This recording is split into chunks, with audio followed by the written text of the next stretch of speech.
Hey everybody, Fluff here, bringing you a new video. We have stopped doing the Inscribed Ultimatum farming. We are now farming Legion with the new build of an armor stacker. I can quickly go over some of the stuff that I am using. We have Soul Ascension for Soul Eater. Replica Dreamfather, this is how you get your damage. It is per 1% increased attack damage per 450 armor. We got our strength, resistances, more resistances, some more evasion. Evasion is getting turned into armor with iron reflexes. And our armor is increased also by our overcapped fire resistance. We have a Vol Smite in here that's getting a bunch of levels added to it because it's technically got the Aura's tag to it. So our Vol Smite is a level 30, giving us a big damage boost whenever we proc it. We have our Aegis Aura to help us regain ES when we block. We have our Whisper's Infinity that's going to give us a big flat amount of energy shield while also costing ES instead of mana for our cost, so we can reserve as much of the mana as we want.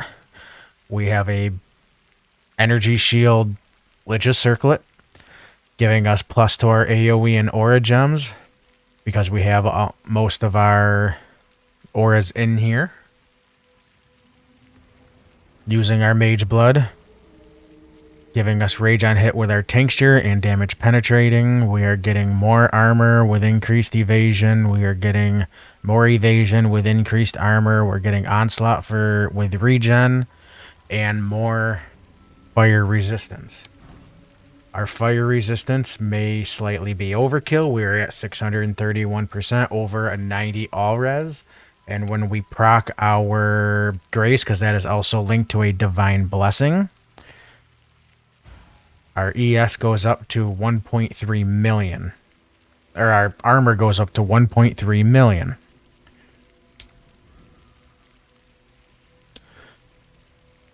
We come down, we take the Champion Ascendancy. That is giving us Fortify, and it is also giving us 15% increased effect of our auras.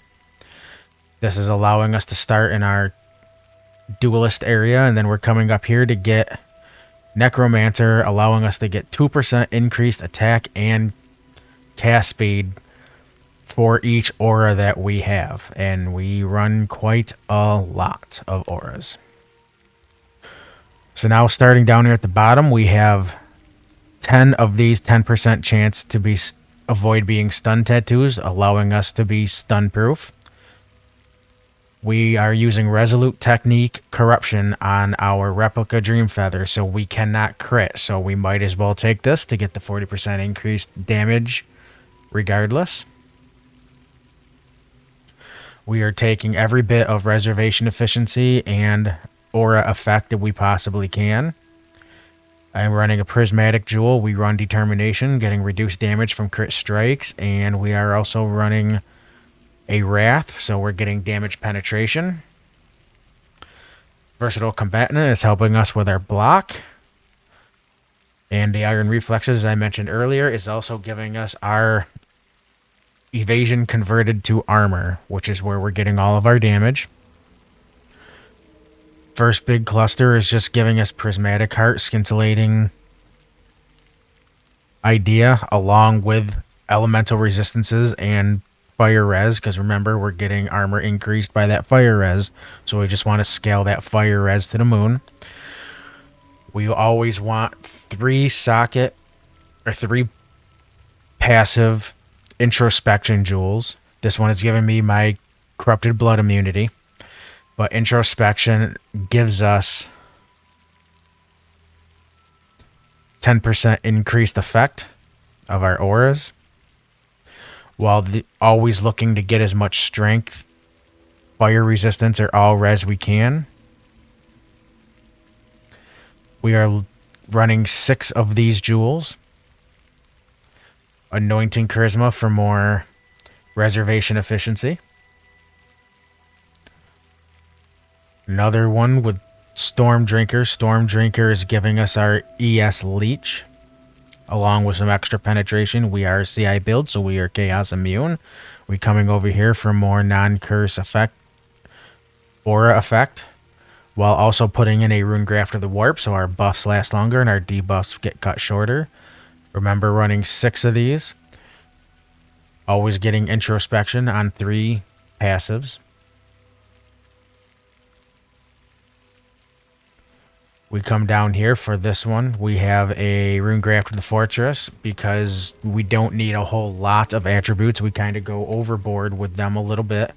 10% reduced to give us a bunch of extra defenses, which is how we're scaling a lot of ES.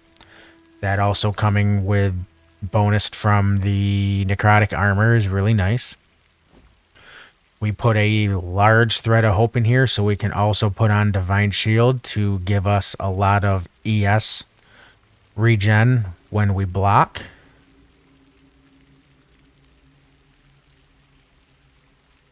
And our Glancing Blows to help us with our blocking.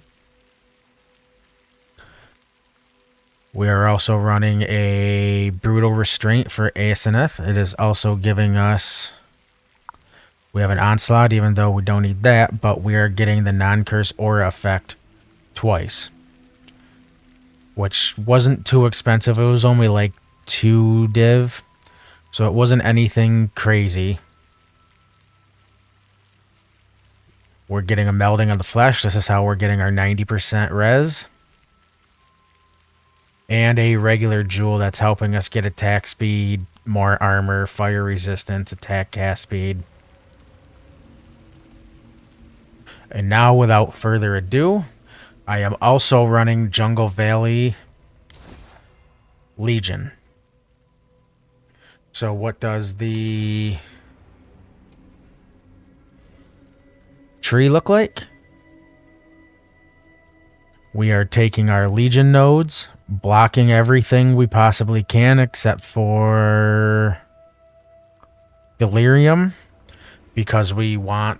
Just in case your build can run it, it's probably faster and better than mine. This isn't really an optimized build for the content I am running. But I just figured with all the extra money I was making off of Ultimatum, why not try to make something that's normally out of my price range? So we are running Red Altars with Legion and Shrines. We are also running our Astrolobes for Legion, so we are coming up here to take the Synthesized Stability so I can just spam Jungle Valley, because Jungle Valley does not have the boss altars. We can hopefully stack as much quantity as we possibly can, and also remember when you are clicking on your altars to make sure that you're not picking anything that bricks your build, but if you're running anything that is running the Acceleration Shrine Belt, you can probably make this about 50 times faster than I can easily. You have to always proc your Grace on your Divine Blessing. That's where your damage is literally coming from. It's literally 4 times the damage if you do. If you don't, you're going to wonder why things don't die. We are ailment immune. So picking anything with an ailment downside is fine. And anything that says chaos damage is fine. Because we are CI, so chaos damage means nothing to us. There's also ones that say target you with a meteor when you use a flask, but we have Mage Blood, so we're never technically proccing our flasks. And a tincture does not count as a flask. So we never have to worry about flask downsides, chaos damage downsides, or ailment being reflected type of downsides. So if you want to just go for the ones that say rarity, it is up to you. We're not scaling rarity in any way.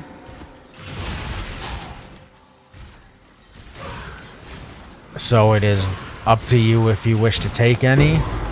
It takes extra time, so you don't have to. Like this. This is taking chaos damage during flask effect. I'm never proccing my flasks. Chaos damage doesn't matter. But you can always just tick it anyway. It's not going to do any harm to you.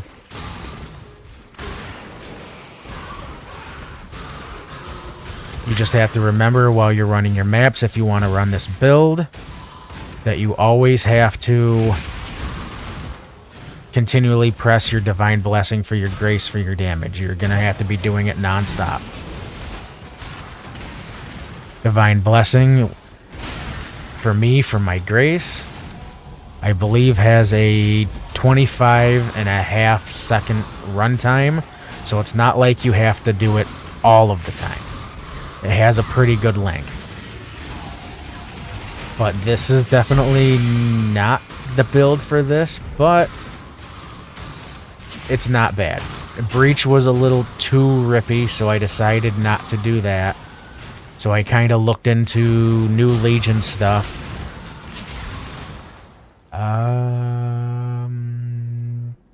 Sure.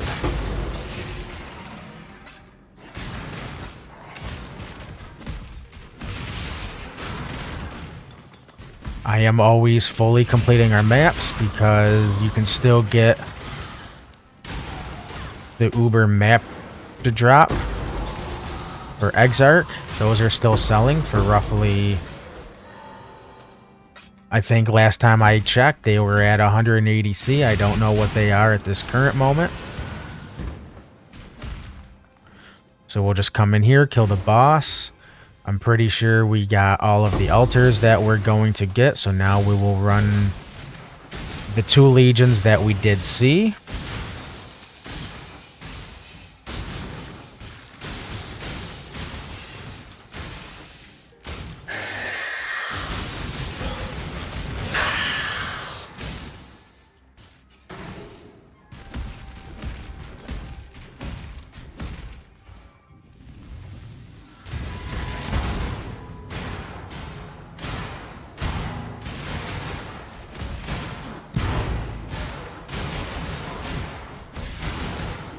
And I will tell you what scarabs we are using after this.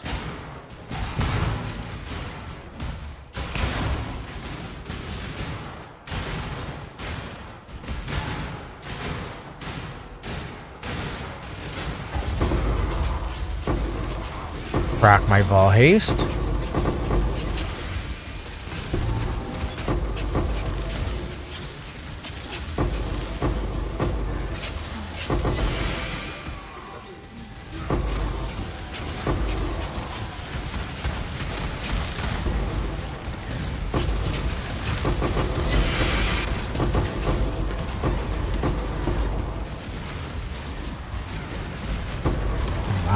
Buddy. As you can see, we are attacking significantly faster now. That's from all the souls being eaten.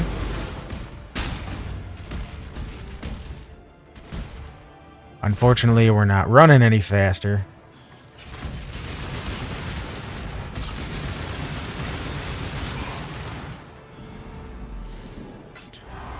The only part I would complain about doing this is it is very carpal tunnel syndrome of picking up 1,000 things.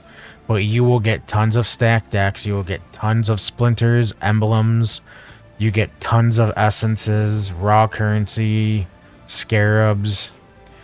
I think I actually need to go back into the boss room because there's so much stuff on the ground. I need to reload its positioning.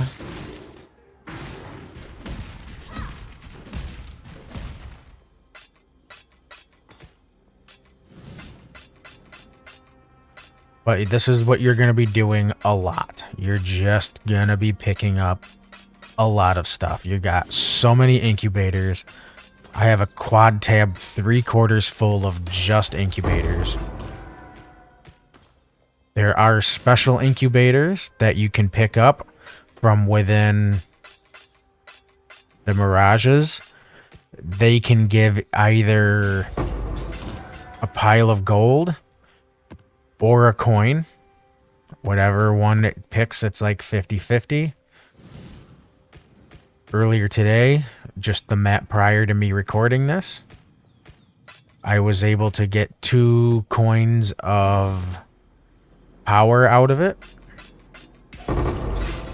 So it is definitely worth it. There is the level 85 variation of the Mirage incubators, guarantee a coin. The level 83 and 84 ones roll between gold or getting your coin, your Djinn coin. Now you will also get tons of fractures. You will see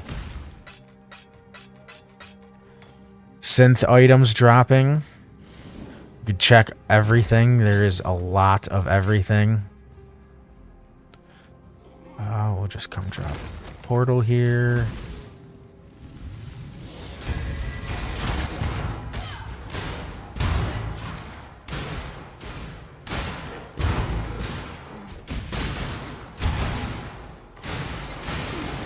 And now, because there was 2 legions in this map,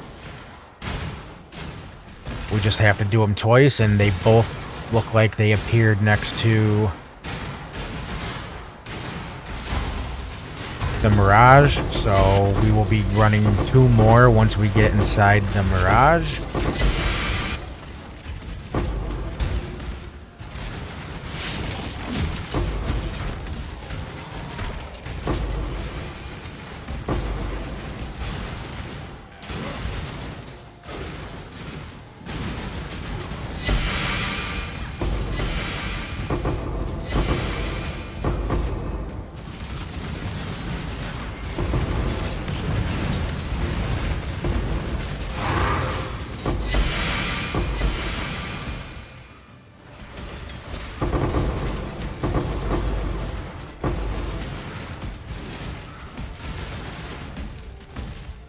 But this, in a nutshell, is kind of what every one of these maps are going to look like. There is a lot of stuff on the ground. It is just kill a bunch of stuff and hang out. You're going to be picking up a lot of things. So as in for div per hour, my map test from earlier only said it was about 10 div an hour, which isn't fantastic. But at the same time, it's slow picking things up. You can always have a faster build than I have. I am not running anything fast by any means. So if you're, again, running anything with speed, you're going to blow past my 10 div an hour easily. Like I said, you are going to be picking up a lot of incubators.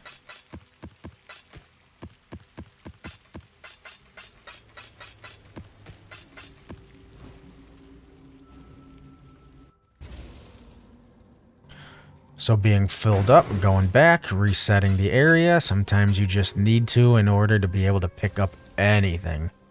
Oh, that's so bad.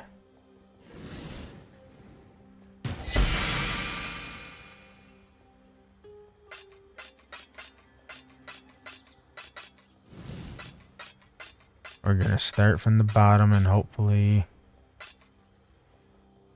Oh, this is really bad.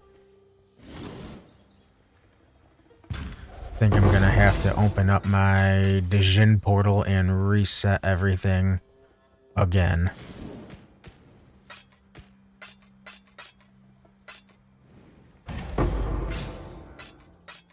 But I will cut out what I did in the Djinn area, and I will be back in a minute. So we are back. We have finally put everything back into the stash tab. I did get 1 raw div drop while I was in there, so I'm not going to add that in. Like I said, I am running Jungle Valley, the scare, and we make sure you're running Searing Exarch. The scarabs we're using 3 treasures. They give you the ability to spread out the rewards as you kill them, almost like an ailment proliferation, except for it's a reward proliferation. But the more you break them out of stasis in your time, the more difficult they become. We also run a Legion of Officers to get more sergeants, and we won 1 Eternal Conflict. That way they can be broken out multiple times. Like I said, I was only making about 10-ish div an hour, and that was with a extremely unoptimized slow build. So take it with a grain of salt. If your build is fast, big AoE, then you're going to probably be pumping out 15 to 20 div an hour doing this strategy easily. And I will say with the incubators, you get a lot of them. And the level 85 currency ones, the ornate incubators, have been dropping divs for me left and right. So don't sleep on putting this on all your gear. If you don't know if it's on your gear, you have that little egg icon in the bottom right corner that tells you it has an incubator on it. So just pay attention after each map to see which ones you want to run and which ones you don't. But if you guys want to follow the build, I will post my POB in the description. If you wish to follow, feel free. Have a good day, Exiles.